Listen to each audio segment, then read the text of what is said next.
Hey there, YouTube. Another Taurus High Point production coming at you. I'm Dre Shepherd. My house must be in a different dimension than everybody else's. Because, well,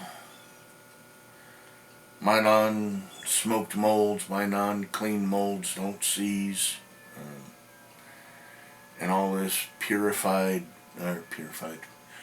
all this homemade bullet lube goes rancid. Let's take a look at the bullet lube. You know, I've already looked at the molds enough. That's kind of almost... But there's some things that the bullet lube I've learned over the vast 4 days. That are pretty relevant. Somebody may need to hear it.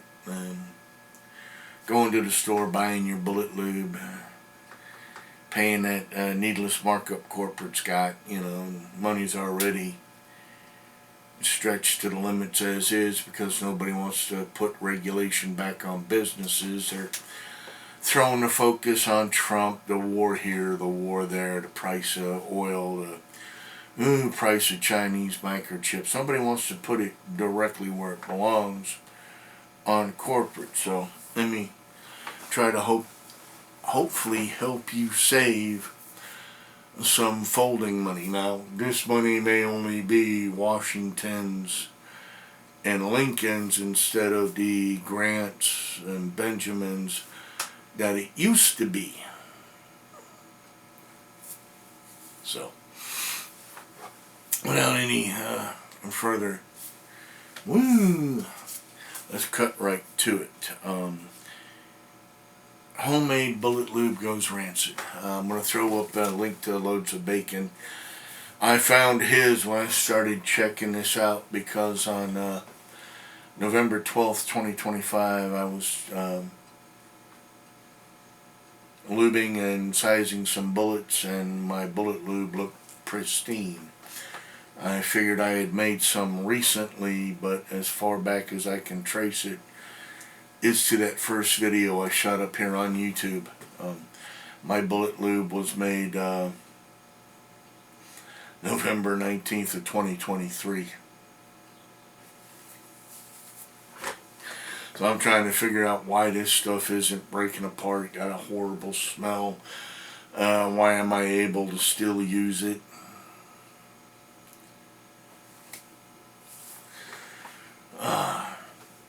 And I started looking into the different ways people make bullet lube. And it's the two main ingredients that you use. If you're pouring fat off of ground beef, sausage, animal that you've cooked down in a pot, and just pouring the grease off of it, and letting it get cool again, and then reusing that to make your bullet lube, it's going to go rancid. The Johnny Ring wax, maybe soy wax, I've got to throw those in there also as the perpetrators of going sour or of going rotted. Soy wax is great. It works in a higher temperature. Perhaps if you've got a cooler to keep it in, it may stay longer. Even your pan drippings for your grease will stay longer if kept in a cooler rather than outside. Where I myself, and as I learned, Loads of Bacon did it, we kept ours outside. But we followed a basic recipe that was similar. Okay, I misspoke in that first video. I think I called it Crisco, but it's I actually used, because I pulled all the ingredients out to make some new lube anyway, a Morel snow-capped lard. It comes in a blue bucket. It's a purified lard. That's important. I used 20 ounces of beeswax. Again, that's important. I'd forget how much wax and grease loads of bacon used. But he used similar beeswax, and then his purified bacon fat that he purified at home. Okay. Yes, you can purify fat at home. You can keep rendering it down, and that's what makes it purified. Render it down, strain, render it down, strain, and you pull out all the stuff that can rot, if you would. So, he's even found a little tub of his bacon grease that he did that day. He found it a year later at the bottom of the fridge, and it was still good. So, like I said, I'm going to link it. And the things that people don't understand about the wax.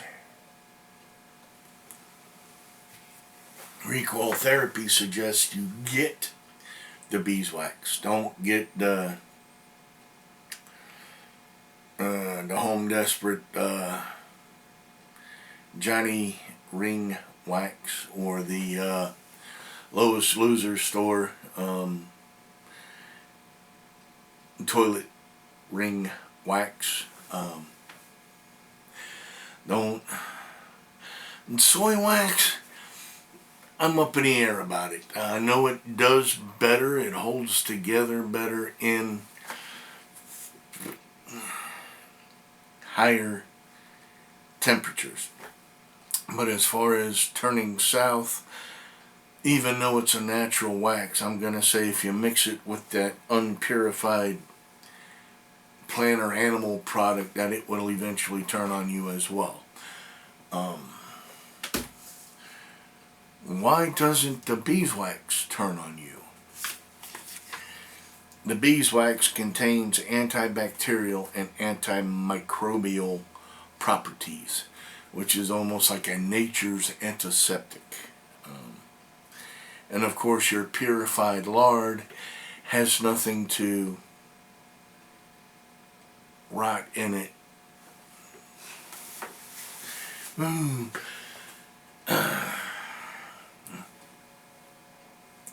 The two mixed together aren't going to go bad. Perhaps if you did a 50-50 soy and beeswax,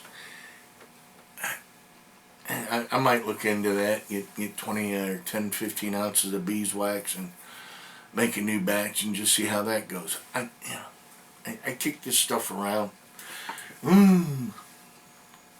But it's interesting what happens when things happen and you're beginning to wonder, well, why didn't it?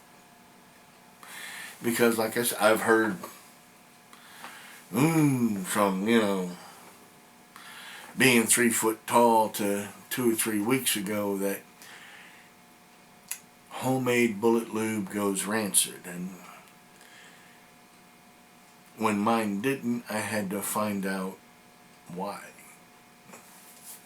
That led me to loads of bacon and what loads of bacon use, and then I started comparing the two ingredients that he used to mine, and that's when I found out with the purified lard and the beeswax, and that stuff will probably keep forever out in the shed. Mix up 20, 30, 40 ounces at a time, and it'll carry you a few years. At least in my dimension. Okay? I don't know about yours. This has been a Taurus High Point production. I choose, therefore, I am responsible.